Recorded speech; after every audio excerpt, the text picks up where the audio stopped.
Hola, yo soy Eka y te doy la bienvenida a mi canal Eka Studio. No quiero hablar demasiado sobre cómo hice el boceto. Si quieren saber cómo estructuro mis bocetos, pueden ir a mi primer video donde hice Marceline. Ahí explico un poco sobre cómo hago el tema de las proporciones, cómo manejo el tema de los espacios y demás. Para este video me estaré centrando específicamente en el coloreado. Para colorear yo principalmente lo que hago es empezar a dar los colores bases de todos los lugares que quiero definir, y una vez que hago esto comienzo a trabajar por partes. Hay ilustradores que prefieren ir trabajando todo al mismo tiempo. A mí me gusta centrarme en unas cosas, después en otras. Notarán que hay momentos en este dibujo donde yo dejo de trabajar en algún espacio y empiezo a trabajar en otro, y esto es principalmente para manejar las frustraciones. Hay veces en las que no nos sale cierta parte de un dibujo, y en lo personal lo que me ha funcionado para desbloquearme en ese sentido ha sido el poder trabajar otras áreas del dibujo y luego volver a la que me costaba. Esto nos permite un poco despejar la mente y tratar de hacer algo que sí nos va a salir, y luego volvemos a lo complejo. Por lo general, cuando ya yo he dado los colores bases, lo que hago es empezar a sombrear. En este caso yo empecé por el rostro, pero verán que voy cambiando de espacios por lo que comenté anteriormente. Comienzo a dar las sombras en el rostro. Inicialmente quería que las sombras no destacasen tanto, quería difuminarlas un poco, pero quería que se siguiese viendo como tipo cartoon. La parte de las gafas, aunque no lo crean, creo que fue una de las partes más fáciles de hacer. Y esto es porque al dibujar en digital, esto nos da la facilidad de poder bajar la opacidad a los colores, lo que hace que los efectos de transparencia sean mucho más sencillos de manejar. De hecho, hay dos formas de hacerlo. Una es haciendo primero lo que está debajo de esa transparencia, que en este caso son los ojos, y luego por encima pasar los colores que van a hacer la transparencia como tal debido a su baja opacidad. Y esto va a generar ese efecto de transparencia. La otra opción es trabajar ambas cosas por separado, cosa que no recomiendo tanto en este dibujo. Yo lo hice, pero a mí se me complicó porque si ven, una parte del ojo sobresale del lente. Esto hace que se vuelva más complejo porque tienes que manejar mejor el tema de los colores. No se va a ver igual las pestañas vistas a través de un cristal azul que vistas sin absolutamente nada más que sí mismas. Es por esto que si tienen la posibilidad y lo pueden hacer, sería ideal que los lentes estén cubriendo la mayor parte de lo que vayan a tapar, que en este caso son los ojos. De esta manera pueden trabajar todo lo que está debajo y luego encima de otra capa pueden hacer el efecto de transparencia y ya después unen ambas capas. Eso es lo que al menos yo hago. En lo personal a mí no me gusta el trabajar en capas. Siento que le quita un poco de dinamismo al dibujo y me gusta más como trabajar los dibujos digitales casi como si fuese tradicional. Es por eso que lo hago de esta forma. Primero doy los colores bases, después estoy sombreando. Trato de trabajar mucho a través de manchas y esa es la forma en la que a mí en lo personal me gusta trabajar. Si hago capas, por ejemplo, yo siempre doy un tono base a todo el dibujo, que en este caso fue ese azul marino que se pudo ver, y luego encima de este azul comienzo a trabajar. Adicionalmente, yo esa capa del azul la duplico para tener una debajo en caso de que quiera borrar una parte de ese azul. Como pueden ver, acá estoy empezando a hacer el cabello. Yo creo que esta es una de las partes que más me costó del dibujo. Traté de hacer como unas 3 o 4 veces quizás el cabello, y no quise cortar esta parte porque creo que es importante el resaltar el hecho de que siempre vamos a ver las cosas de una forma que no nos gusta, pero lo importante no es dejarlo ahí y ya, o no sé, fácilmente yo hubiese podido eliminar esta ilustración y digo, bueno, empecemos otra. Pero lo ideal es poder confiar en tu proceso, poder trabajar en lo que quieres hacer, y ten por seguro que en algún momento trabajando en esa zona que quizás no te gusta tanto y que te genera tanta frustración, en algún momento te va a encantar y vas a decir, wow, valió mucho la pena el no haberme rendido. Recuerdo que la primera vez que pude hacer un dibujo en digital fue en mi tablet. y me sentía muy feliz porque pues fue un regalo de cumpleaños y recuerdo siempre que dije, wow, voy a poder dibujar en digital.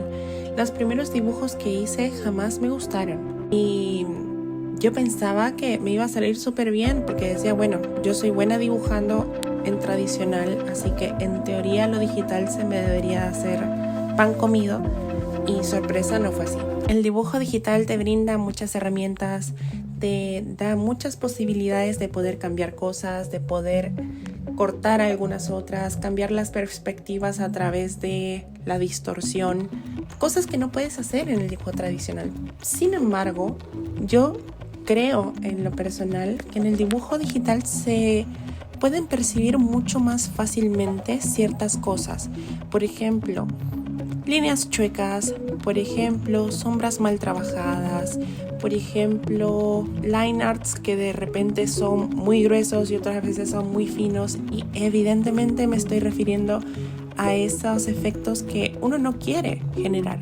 Porque sí, hay personas que hacen el line art externo un poco más grueso como para resaltar la silueta del personaje, y luego en los detalles más pequeños como del rostro los hacen pequeños, así como yo lo estoy haciendo en esta ilustración, pero claramente no se ven así, se ven como si, no sé, en este caso fuese la línea inicial del ojo súper gruesa y después al final en la curvatura fuese súper fina, y se ve que no es algo hecho a propósito, es algo que tiene que ver con la falta de experiencia.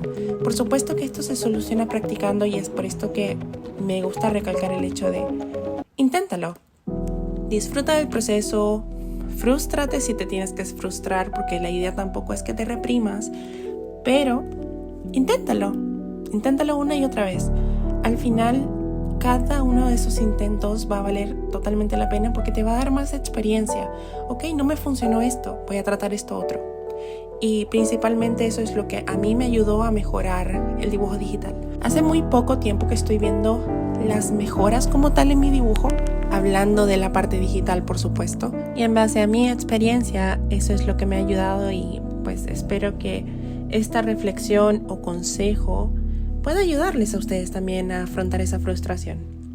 Pasando de nuevo al coloreado de esta ilustración, para yo trabajar la piel, lo que hago por lo general es empezar a hacer manchones con baja opacidad de mi color, y defino primero el color base, que en este caso sería el color piel, y luego hago manchones que por lo general no son tan oscuros. Yo trato de trabajar mucho con colores cercanos a la paleta que estoy usando. En este caso, como estoy usando muchos tonos fríos, yo para las sombras lo que hice fue colocar un tono morado para hacer inicialmente las sombras, y encima apliqué el color piel que estaba usando, y adicionalmente para darle ese subtono rosa o más cálido, digamos, pasé un rosado con baja opacidad.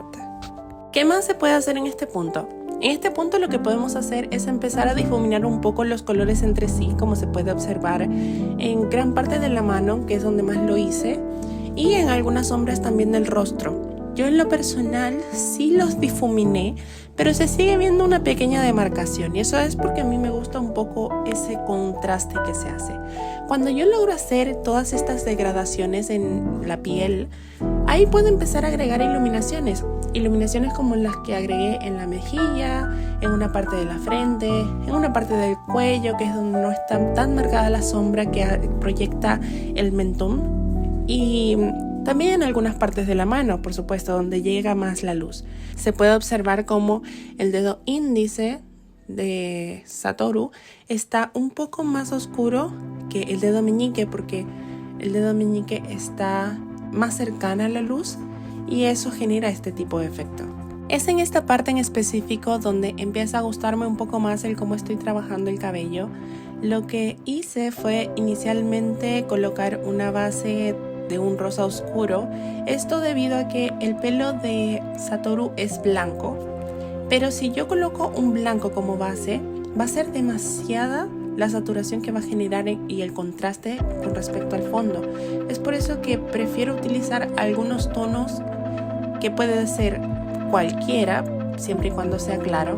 En este caso a mí me gusta más el rosado porque siento que le da más naturalidad a los reflejos y las proyecciones de sombra que se pueden hacer con todos los demás colores. Así que inicialmente coloco ese tono rosado un poco más oscuro y empiezo a hacer mechones más claros. Yo empecé desde la parte superior derecha de la cabeza hacia la parte inferior izquierda de la cabeza, haciendo mechones uno por uno y oscureciendo los inicios de estos, o sea, la raíz de donde sale el cabello. Esto me permite empezar a generar un poco de volumen. A decir verdad, yo no tengo un orden muy específico de cómo hacer las cosas. Yo simplemente trato de ir haciendo lo que se me va ocurriendo en la mente. Y en este caso comencé a hacer algunos mechones detrás de los principales, para generar un poco más de realismo, quizás darle como ese toque de movimiento al cabello. Ya tenemos el volumen, ahora quiero generar un poco de movimiento y esto lo hago con algunos mechones descuidados. Yo no pienso mucho, voy a colocar uno acá, voy a colocar otro acá.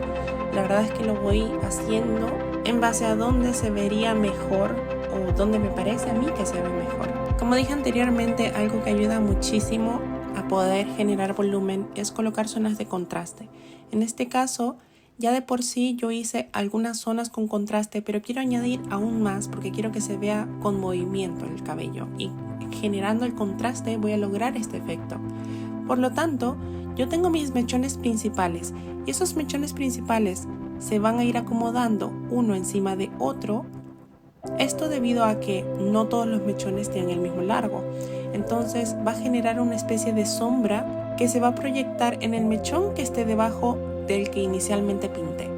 Es un poco complejo de explicar, pero lo van a ver y se darán cuenta de lo simple que es. Simplemente voy añadiendo sectores de oscuridad y eso me genera el contraste, por lo tanto genera más volumen y más movimiento. Yo apliqué sombra en varios mechones, principalmente en los que están detrás de la oreja y también los que están del lado izquierdo y que se llegan a tapar por la inclinación de la cabeza.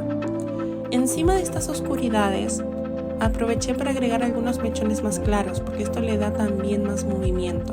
Aprovecho esa oscuridad que generé para colocar algunos mechones más claros y a su vez hacer más volumen. Una vez que ya realicé todo esto, coloco algunos reflejos de luz. En este caso, como el fondo es un poco turquesa, le quise dar esos reflejos, esos destellos, ya que el cabello, al ser blanco, es natural que refleje los colores. Quise añadir algunos brillos a las gafas, pero creo que no se veía del todo bien o no se veía del todo natural, así que al final decidí simplemente descartarlo y añadí algunos mechoncitos más en la parte del frente del rostro para darle más dinamismo a la ilustración.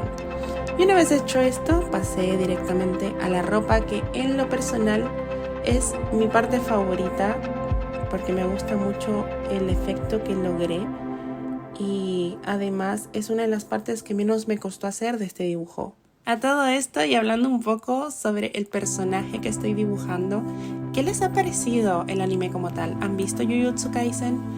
Yo en lo personal sí lo vi y desde el primer capítulo siento que es un anime que te atrapa completamente.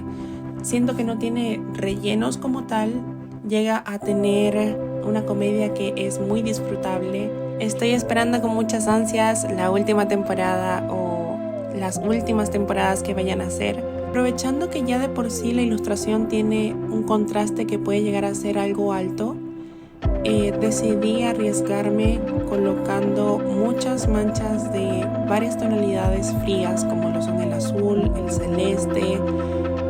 Para sombrear utilicé algunos tonos más oscuros como el azul marino, casi tirando a negro, y siento que fue muy acertado. Además contrasté mucho con el tema de las luces.